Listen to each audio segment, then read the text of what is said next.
I was going to start this video with a nice aesthetic shot of making a cup of tea, and then I saw the state of my kitchen and decided against it. For anyone who's interested, this is my advent calendar tea, and today I am on the Joy. But I wasn't actually planning on filming this morning. I've just been kind of setting up to have a plant care morning to myself, but I kind of fancied doing it with you guys, so I thought I would just bring you along for probably more of a realistic morning of plant chores, what I kind of do on a weekly basis. So yeah, that is what we are going to be doing today. But first, if you're new here, hi, my name's Claire and this is Joli. I make videos all about houseplant care, sharing tips and tricks I've learnt over the years to help keep your plants happy and healthy. And yeah, as usual, this is probably going to be quite a long video because I've got a lot to get through this morning. So if you've got plant stuff to do as well, then feel free to do it along with me. Make a cup of tea, put some comfy clothes on. And yes, I hope you enjoy it. Let's get into it.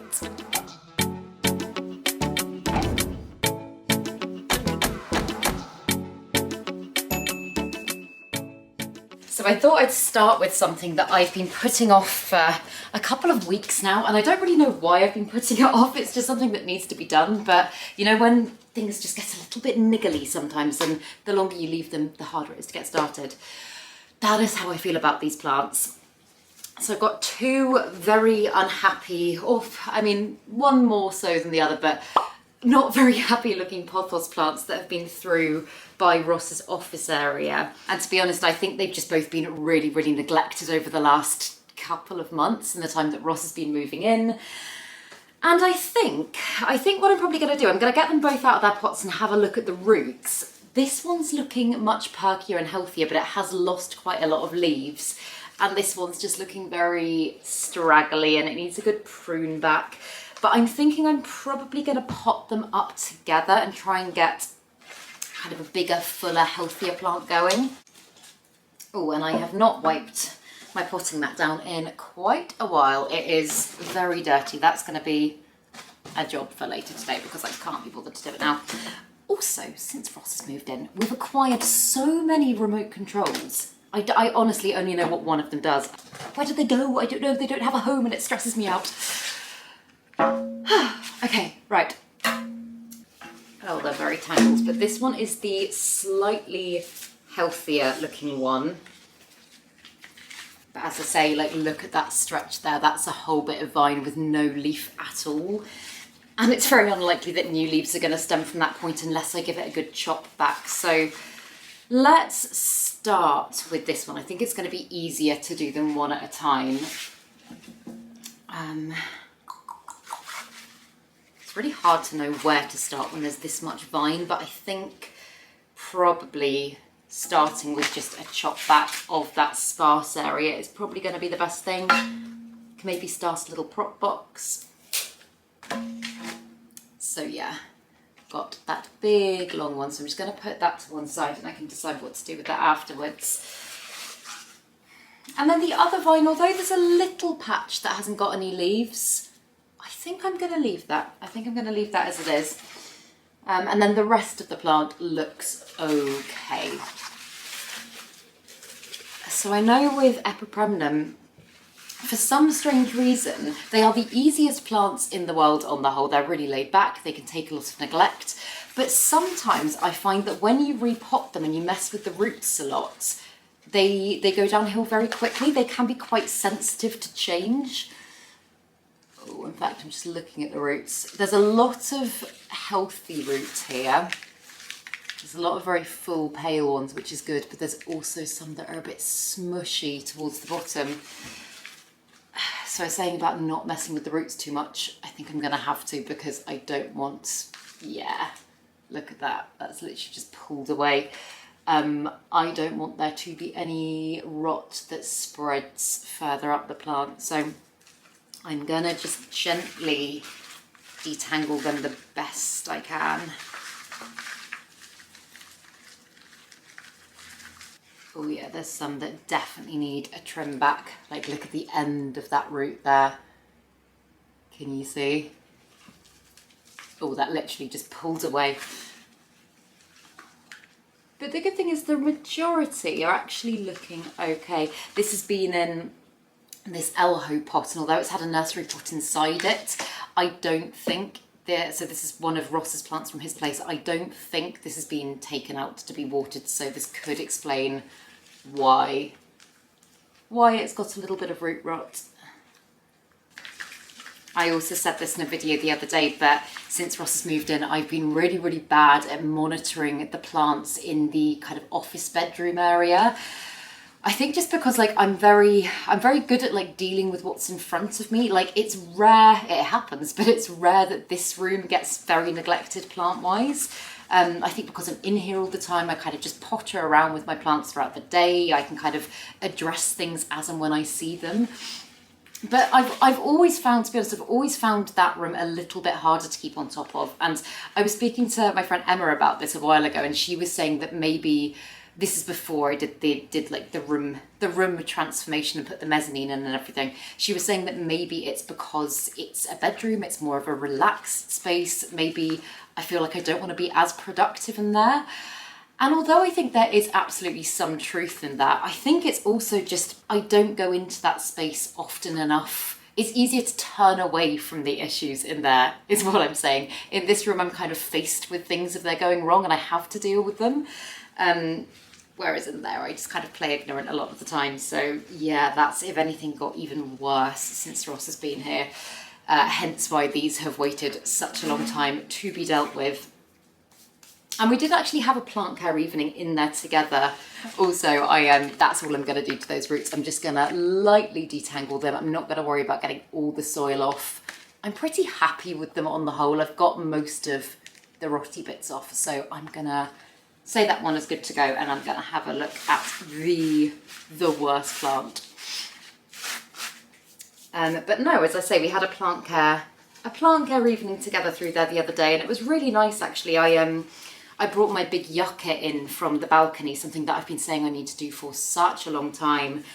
And oh my God, my yucca has got so big this year. I don't think I've really clocked her growth because obviously she just kind of gets fuller and bushier and more pom-pom-like. It's not always as easy to kind of see growth as it is, for example, in a pothos plant where it's kind of constantly getting longer. So I brought her back in and I was just like, I honestly don't know where this plant's going to go.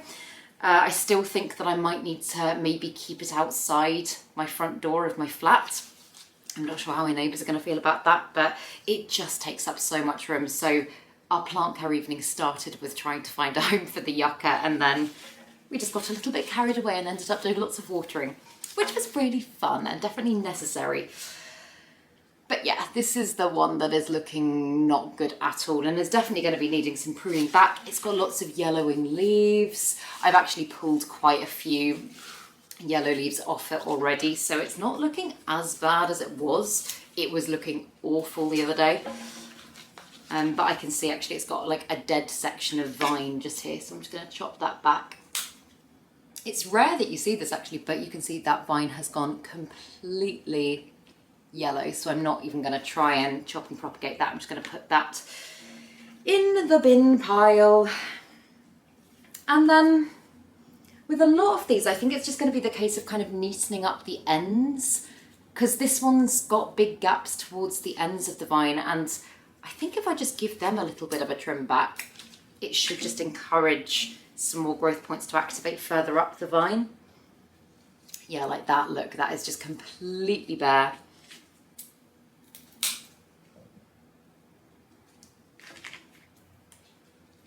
Yeah, apart from that, most of the foliage looks okay. I can feel from the soil of this plant that it is very, very, very dehydrated. So again, let's have a look at the roots. I have a feeling it might potentially be a little bit similar to the other one because, again, it's been one that's been hanging without drainage. However, these roots actually look fantastic. This one's in a much better mix. As you can see, it's got some perlite and stuff mixed in with it, whereas this one, the first one, was just kind of a very dense soil mix. So that probably helps to explain why this one hasn't been affected as badly. It's kind of hard to lift it up and show you because it's very crumbly, but yeah, look, the roots on that look really, really good. So in terms of potting them together.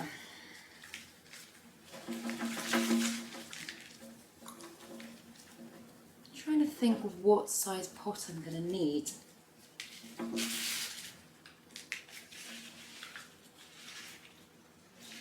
Let me have a look.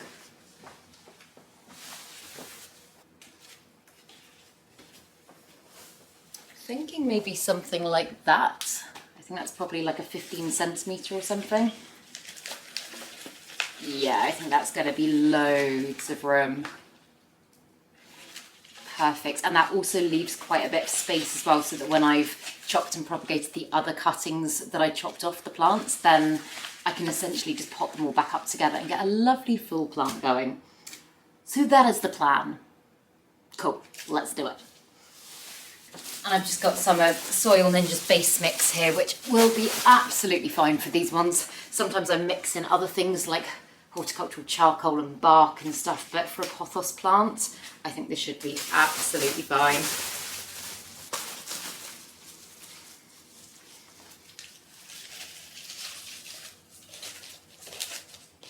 Oh, there was another little pot in the soil mix and I just put it into the big pot. Oh, hello. What are you doing?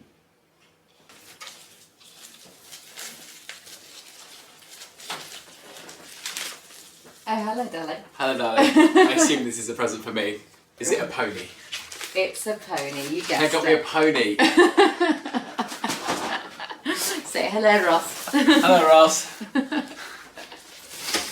That's the start of the Christmas shopping arriving. I feel like this is probably the most organised I've ever been with Christmas shopping, and I know I'm saying that in... Is it the first week of December? It is, it's the first week of December. So yeah, this is definitely the most organised I've ever been with Christmas shopping. I usually leave it right until the last minute because the thought of it stresses me out. And I don't know what's in that parcel. I ordered some things the other night and in fact, I have a feeling I do know what it is. In fact, I'm gonna come closer just in case you can hear. But I decided to put together a jigsaw puzzle with Ross's face all over it, because there's a picture of me that he's got, and it is the worst photo in the entire world. And when I was getting back from holiday about 6 months ago, he blew it up, like massive, and stood at the airport arrivals holding it. And we always joke that he can't take a bad picture, so I've been compiling bad pictures of him that I've now made into a collage and put onto a jigsaw puzzle that I think has like 2,000 pieces or something, so I have a feeling that could be what it is. But I can't remember exactly. Have you guys started your Christmas shopping yet, if you're doing Christmas shopping-y things? I think, to be honest, me and Ross are, like, Ross is probably one of the only people I'm doing presents with this year. I'm not doing, me and my mum haven't done presents for the last few years, just no particular reason, just it saves the hassle and it saves money. And have any of you got big Christmas plans? Again, I still am not quite sure what I'm doing, and I feel like I should know by now because it's December. But, right, okay, that pothos plant is potted up and whoa, it's looking so much better already. It's obviously still not as full as it could be, but I'm going to give it a good water through after I finish filming this, and hopefully keeping on top of it now, it will get back to health fairly quickly. Ooh, that's a bad place to put it, isn't it, Claire? That's going to fall right off the table. There we go. And then these sections here, to be honest, these little straggly bits down here, I'm so bad at throwing things away plant-wise, but to be honest, like that vine's starting to yellow. I don't think I'm even going to try propagating these bits. I think I'm literally going to just put them in the bin. Because I've got so many pothos cuttings already. I've got a huge section here I'm going to propagate. That bit as well, don't need it. I need to get better at this. I need to get better at being a little bit, not brutal, but just not having to save every single bit of every single plant all the time, because otherwise I end up with so much plant chaos of things that I can't keep on top of, I can't look after properly. And I've done that with pothos plants so much because they do propagate so easily and I'm always chopping them up. So yeah, those bits are for the bin. And this section here, I think I'm going to probably do a really long water propagation. I think I'm going to just get that into a glass or something like that and it should root absolutely fine. And then this bit, I think I'm probably just going to chop into individual little wet sticks and I'll just put them into a propagation box, and then in a couple of months' time I'll be able to just pot the propagations straight back in with the main plants. And then yeah, it should be a gorgeous full plant again.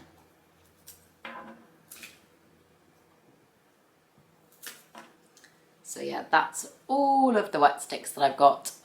I don't really need that many, but I'm going to just whack them in a prop box. And if I take some to the next plant swap, it's not the end of the world.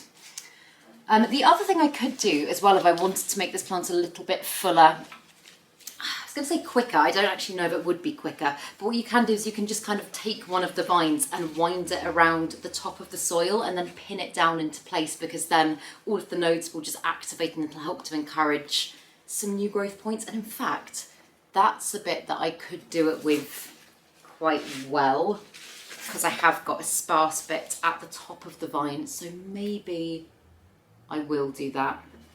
So yeah, this is typically easier to do when the soil is a little bit wet, because obviously it's very dry at the moment. I don't know how well it's going to stay in place, but basically all you do is just take the bit that doesn't have any foliage and just lay it onto the surface of the soil. And then to help it stick, what I like to do is take little crocodile clips, like hair clips like that, and just kind of bend them. Oh, there we go, not staying amazingly in place. But yeah, just use them to help to encourage it down into the soil.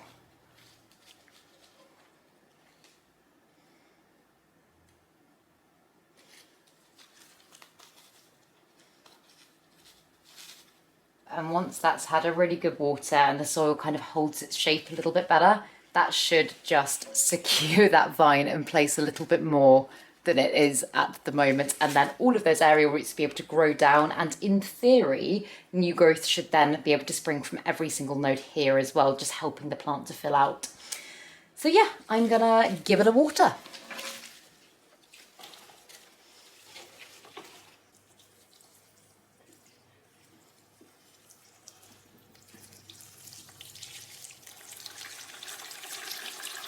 And then yeah, the clips should stay held in the soil a little bit better. There we go. I will just leave it to drain and then hopefully I can get it hanging again. Also, I went out for a walk with Joli before filming this video and my hair got soaked and it's drying very strangely. It's kind of curly but frizzy but not, but oh no.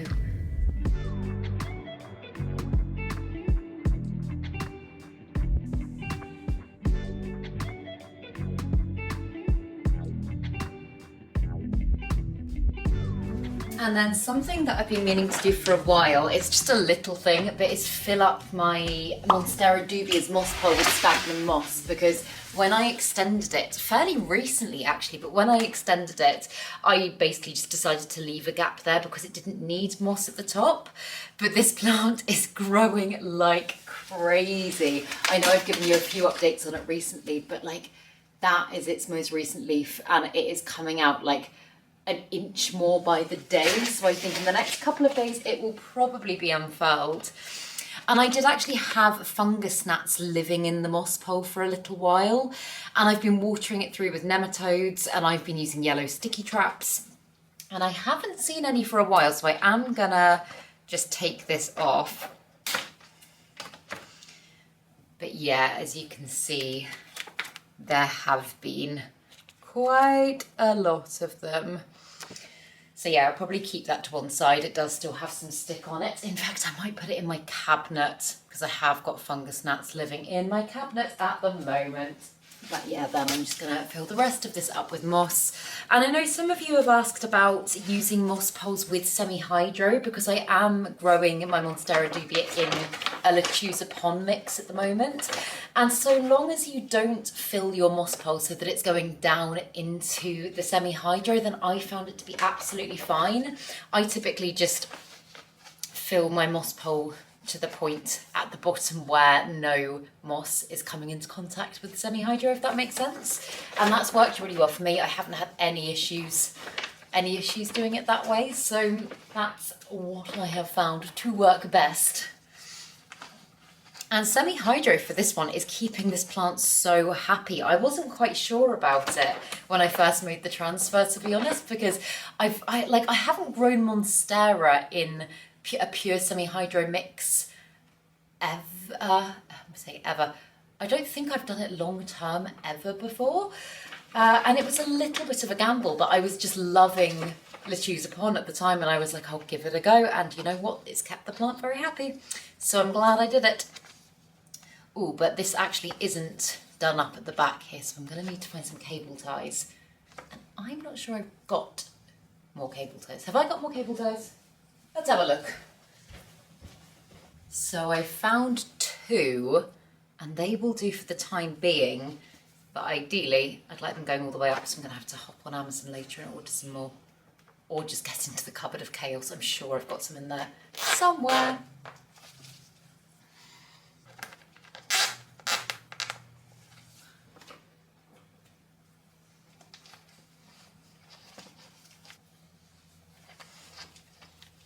And just give it a little water through. And in fact, the main stem of the plant, as you can see, is starting to go a little bit off that way. So in a similar way to what I did with the pothos plant, I'm just going to use a hairpin crocodile clip, and I'm just going to encourage it to stay central on the moss pole, just because it makes life easier and it looks nicer as well. The metal grid is quite useful because you can just literally push it in and it will kind of hold it in place. And then obviously once this starts to put out aerial roots and kind of grip onto the moss pole, then I can take it away and I'll be able to just carry on doing it as the plant moves up. I've also been meaning to put the cup back on top of my Philodendron Splendids moss pole for absolutely ages, and I just haven't done it. So I've been watering it manually, which has been a little bit more effort than I'd like. I have spoken about this before, but I basically just use like any recycled plastic cup, and I just make a teeny tiny hole in the bottom of it, and then I can just fill it up with water as and when the pole needs hydrating, and it will just work quite well that way. And I am using distilled water purely for the fact that I can't be bothered to go and fill my watering can again, and this is right here. There we go. So that should just slowly filter through and keep the pole nice and hydrated.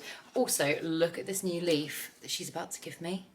It's just starting to emerge and it looks like it's going to be ginormous. I'm so excited to see it.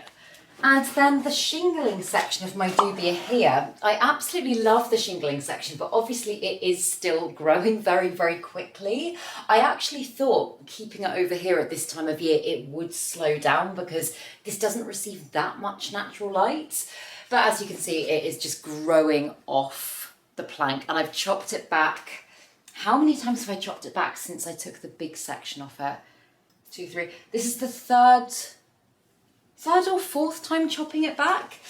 And obviously, like, the growth that it's giving me at the top is lovely. Like, it's still fenestrating beautifully, and I know that more and more the kind of large form dubia is being kind of, I was going to say, wanted in the plant community. So I think I'm just going to continue to chop and propagate.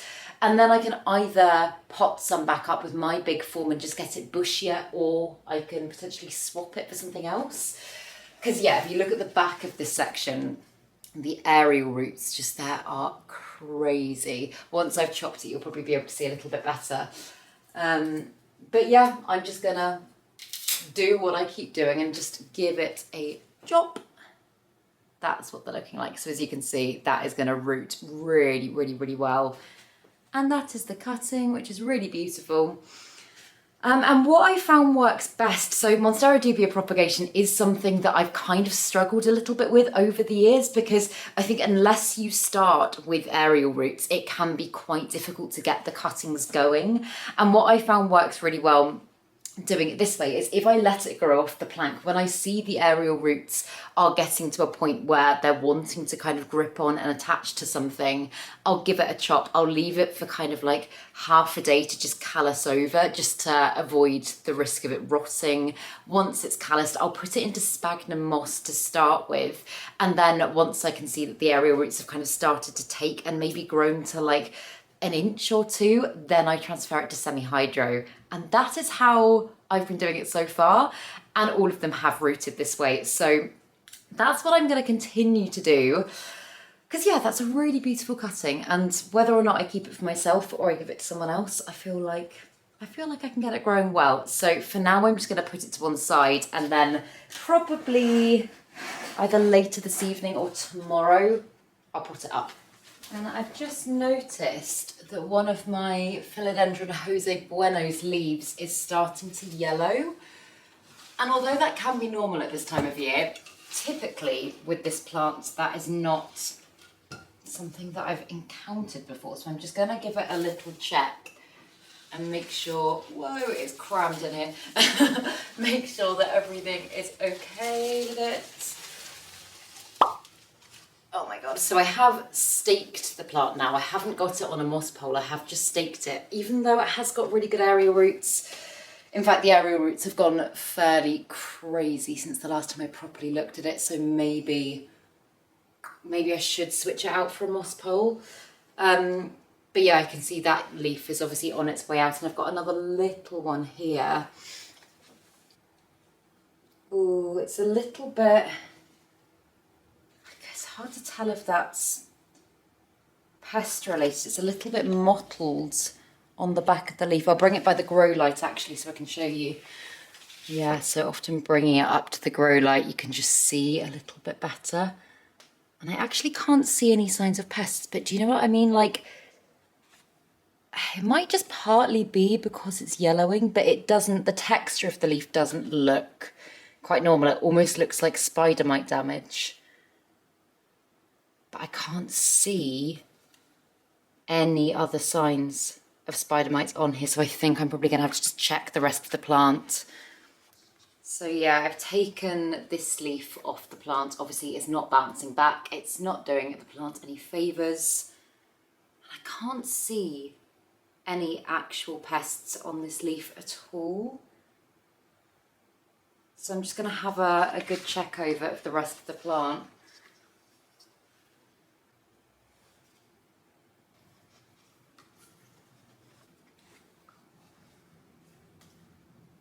Okay, so it's not spider mites, it's thrips.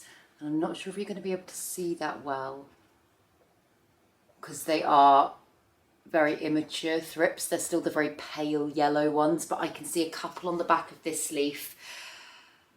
So I'm going to have to give this plant a pest treat, and it probably means I should definitely check all of the other plants in that area, but my Monstera deliciosa was right next to it, my large full Monstera, so I should probably give that a check over as well.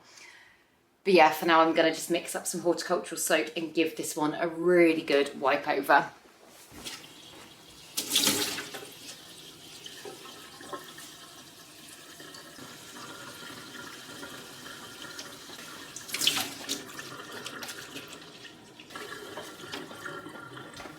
Spotted a little patch of sunlight, so I thought I would bring the pest treating over to do over here.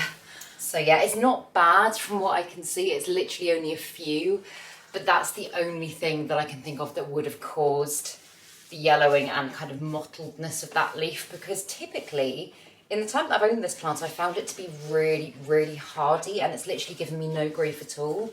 So yeah, I'm just giving both sides of the leaves and stems a really good wipe over, and then I'll keep this plant isolated for a week or two just to kind of monitor it and see how it's getting on. And hopefully I've caught it early enough that it should be fine, but as I say, I will just give my Monstera a check over as well.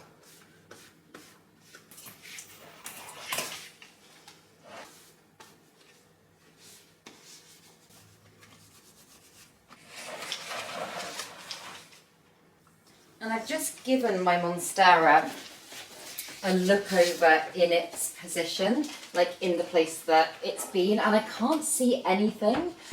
And on the whole, bar being a little bit dehydrated, it looks fairly healthy. So I'm hoping that I won't have to treat this plant.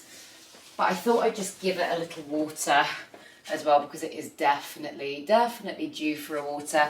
And this is one that I feel like this is such an underrated plant. I feel like I don't speak about enough on my channel. It's one that makes me so happy. And if you were here over the summer months, you'll know that I had a few issues with this plant. I basically brought it outside to my balcony to get a bit of extra sun, because the way that I've been able to get this plant to size up to the way that I have, like with all of its big, large fenestrations, is primarily through high light. So I thought, oh, I'll put it on the balcony, that'll be great for the plants. And anyway, I did not do the acclimation process gradually enough at all. And I ended up burning the plant really badly, and I was absolutely gutted, because I was like, oh my God, I'm gonna lose some of the beautiful fenestrations, I'm gonna have to chop leaves back.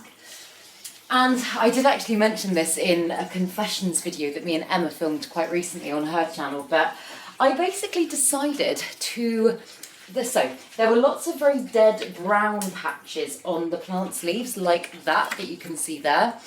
And I decided to paint them instead of trim them back. And this isn't something that I would necessarily recommend doing, but if there's a section of the plant that is like papery brown and dead, you're technically not doing the rest of the plant any harm. So it doesn't look amazing, and as you can probably hear, it feels very crispy, but like look at the back of the leaf. I'll put some clips in so that you can see a little bit closer, but you look at the back of the leaf, and then the front is not like an exact colour match, but I think it just looks a little bit better. And as I say, it's meant that I haven't had to chop some of its most beautiful leaves back. So yeah, plant confession right there. And yeah, like I say, although I can't see anything, I am just going to give it a little wipe down.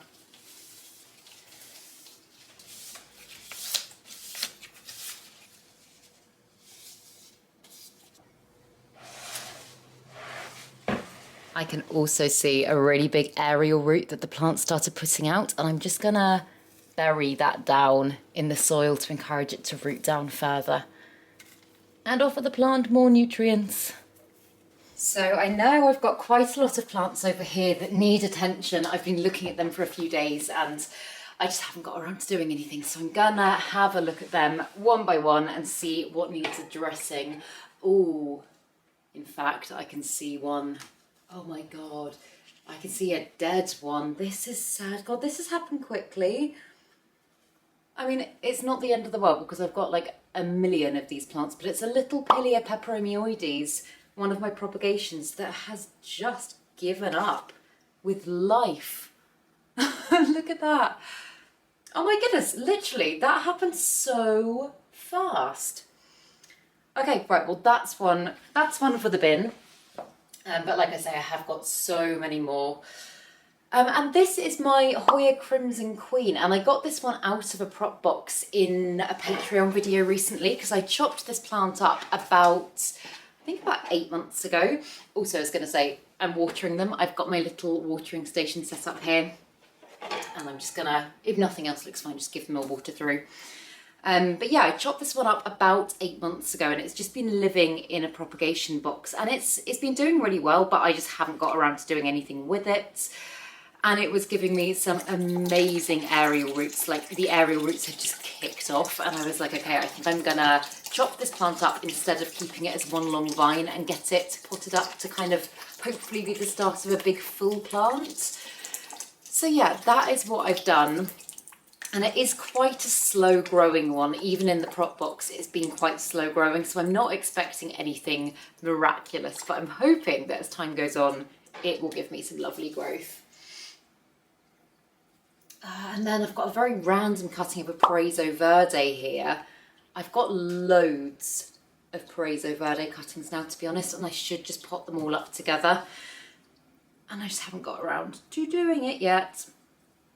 But this is one that's in semi-hydro, so it's very, very easy to just kind of fill the reservoirs up. In fact, quite a few in this area are now in semi-hydro, so it just makes my life so much easier.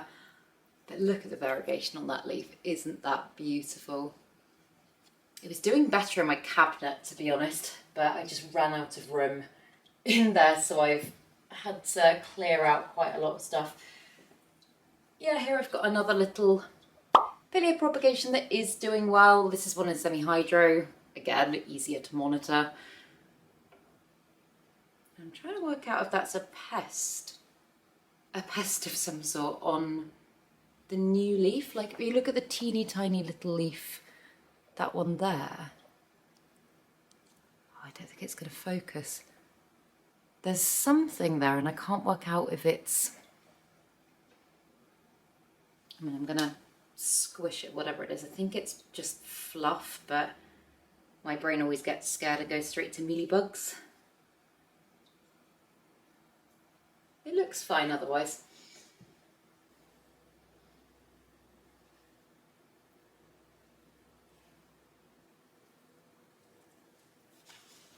And this is one that I keep meaning to put up. This is one of my little Hoya SP Burtonate AF cuttings, and I think it's so pretty. But I just haven't got around to potting it with the mother plant yet. So that's something else on my list. My never-ending list.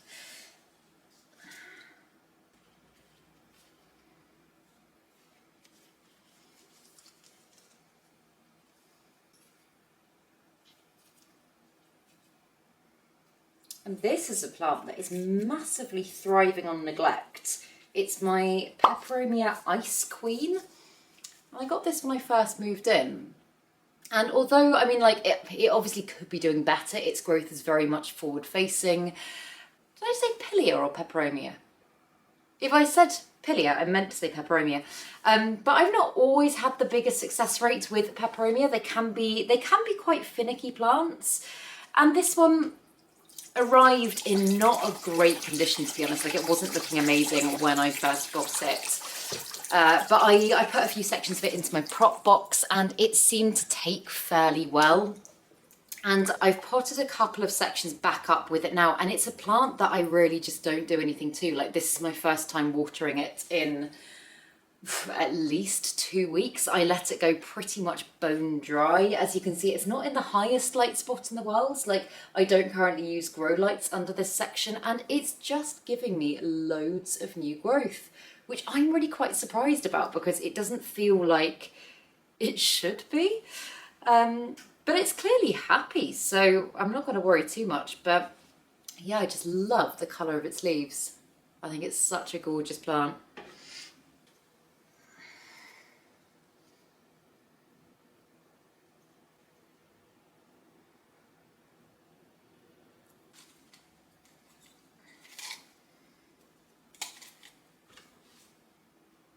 Don't really know why this one is in terracotta. It definitely doesn't need to be. It's just in a little cup. I just think it looks nicer like that.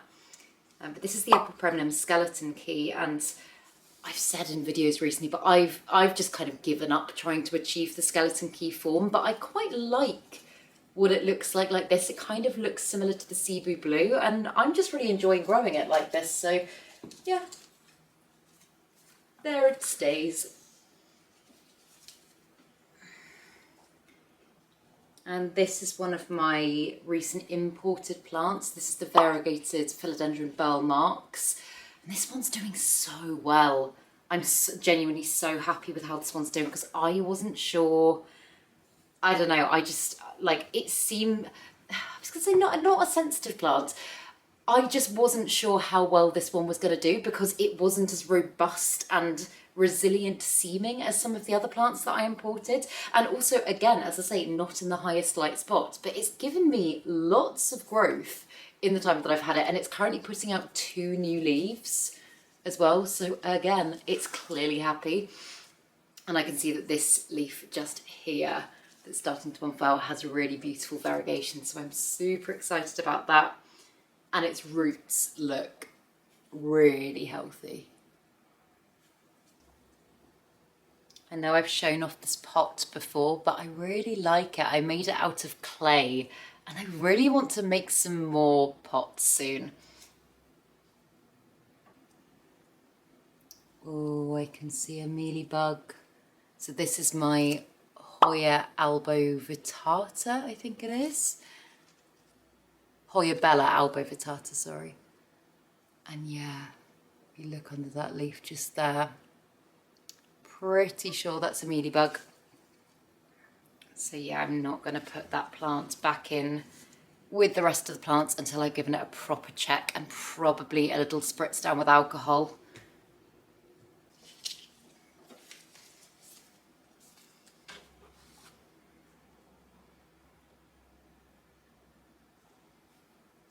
Aha!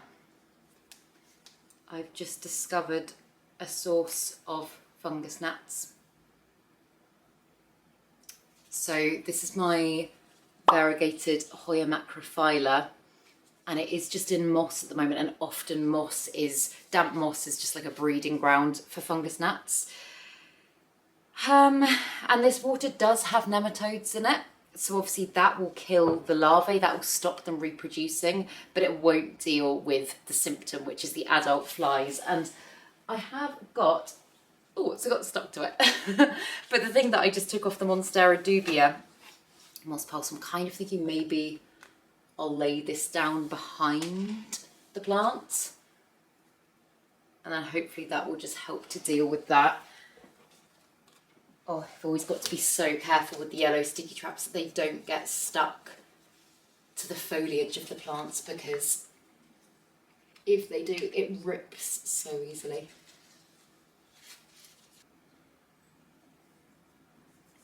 And this is another peperomia that I'm never quite sure, like, I'm never, like, this is going to sound bad, but I'm never quite sure how it does so well. It's a peperomia obtusifolia, and obviously it's pretty much non-variegated, it's pretty much reverted, but it's one that I'm growing in semi-hydro. So I've got I can't remember if this is actually Ladybird. I think it is because I see some fertiliser. But yeah, I've got Ladybird, and then I've got this little draining tray that I put it in. This pot was a gift from one of you at the plant swap, and I think it's just beautiful. But yeah, I just typically fill a very shallow reservoir for this plant and let it feed. But again, bearing in mind it's a semi-succulent, it doesn't get much light, and it's in semi-hydro. So those are two things that you wouldn't have thought it would like, but again, it seems happy. So I don't quite know how, but I'm just going with it, and I'm just keeping on doing what I'm doing until the plant tells me otherwise. So yeah. Oh, however, oh damn it. I was going to say, usually I fill the reservoir with the plant in place, because obviously it's such a shallow reservoir that if you fill it a little bit too much, which I have just done, then you risk spilling water everywhere, which is what I feel like I'm about to do.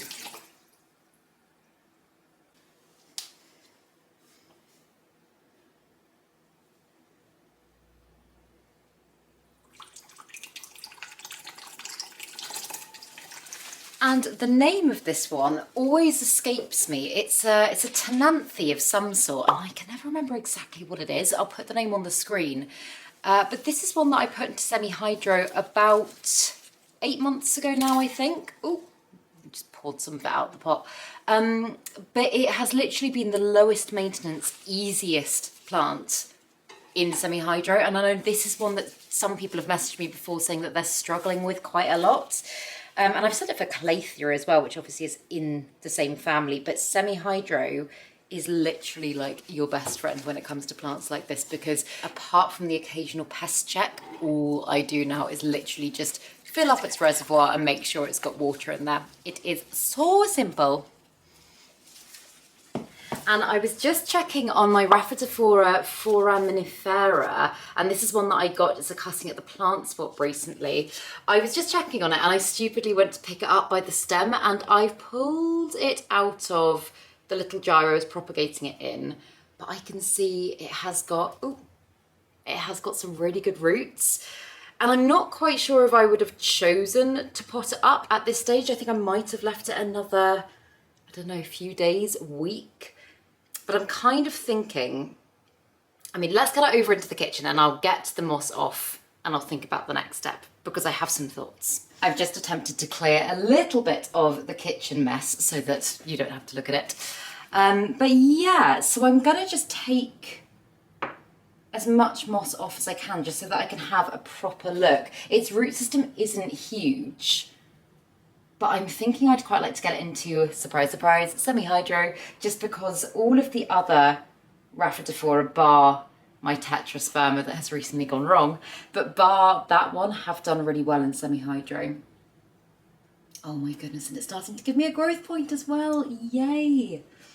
I'll put a picture of what this one looks like on the screen when it's mature, because oh my goodness, it gets the most incredible fenestrations, but the fenestrations are really close to the center of the leaf, like right where the main vein runs down, and that's so unusual, and it's very Monstera-like, and I don't have anything, I was gonna say I don't have anything like that in my collection.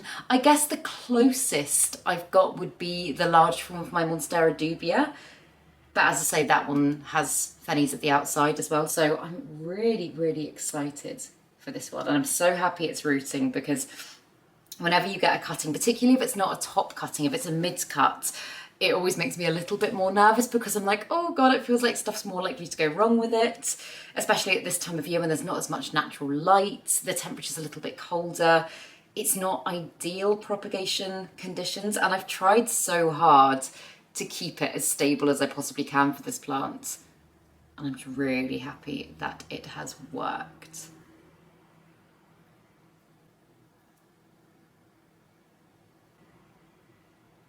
Okay, so I've got as much of the moss off as I possibly can, and granted it is a very small root system, but look, they look so healthy.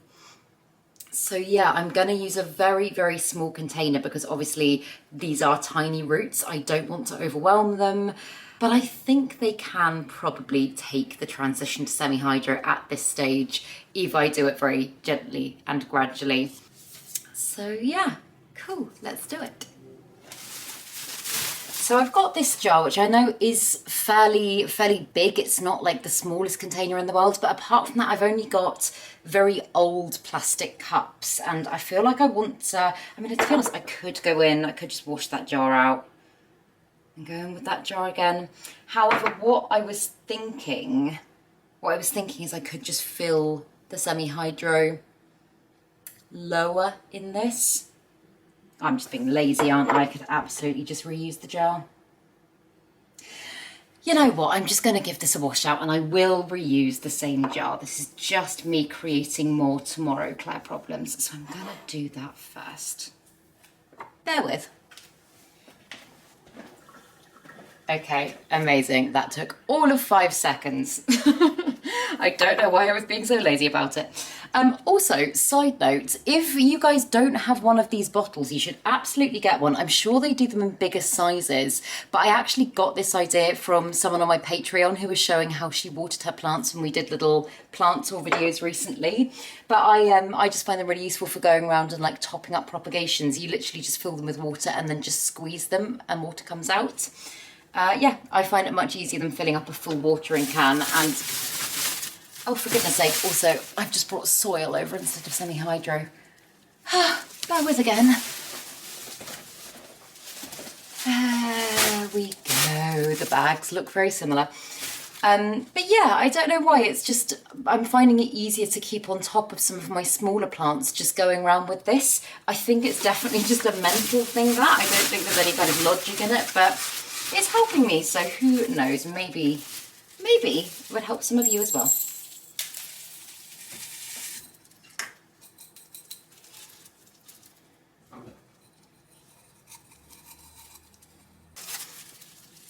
And I know some of you were asking about whether or not I rinse my semi-hydro before I use it.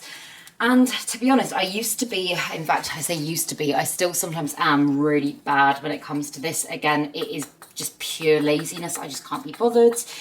But since the rotting incident with my Alocasia sinuata, I have been much better at it, and I did actually get all of this bag out and give it a really good rinse through and then strain it and put it back in. It's not the end of the world if you don't rinse it, and I've got a lot that I don't rinse for, but if you have got a plant that's a little bit more susceptible to root rot, and obviously Alocasia are not only more susceptible to root rot, they're also really susceptible to rhizome rot, so I just wanted to make sure I was getting it right. So the answer is currently yes, I do give it a wash, give it a strain, and then use it, but it's not always completely necessary. But yeah, cool. Right, I'm just going to fill a little reservoir, probably to about there for that one, put it back in the same spot it was in before, and hopefully when I show you it again, we'll be looking at some new growth, because I'm so excited about this one. I'm so excited.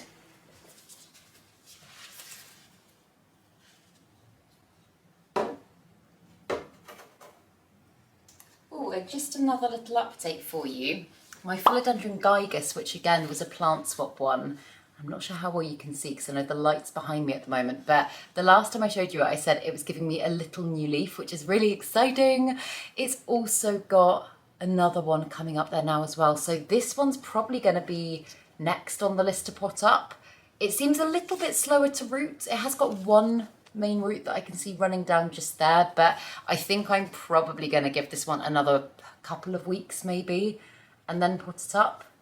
But yeah, it's one that I'm really, really excited about. I've said it before, but I didn't have the most luck with the melanochrysum, and this one is probably the most similar visually philodendron that I've had. It's obviously got the really dark velvety leaves. It seems to have a very similar growth structure. So yeah, I can't wait to watch this one grow.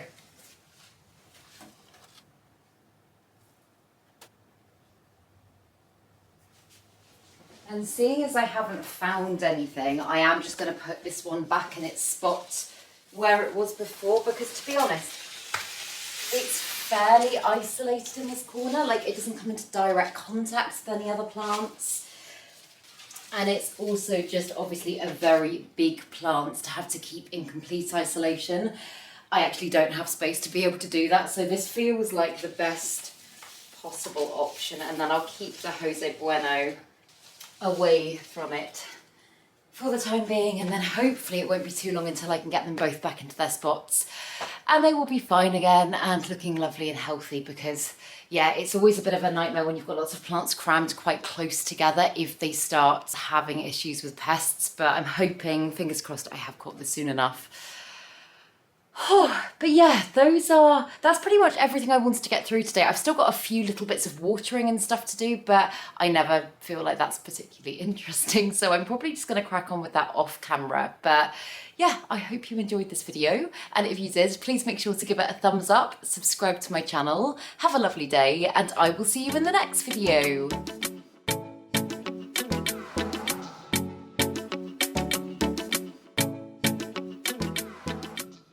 Stay sexy, plant lovers.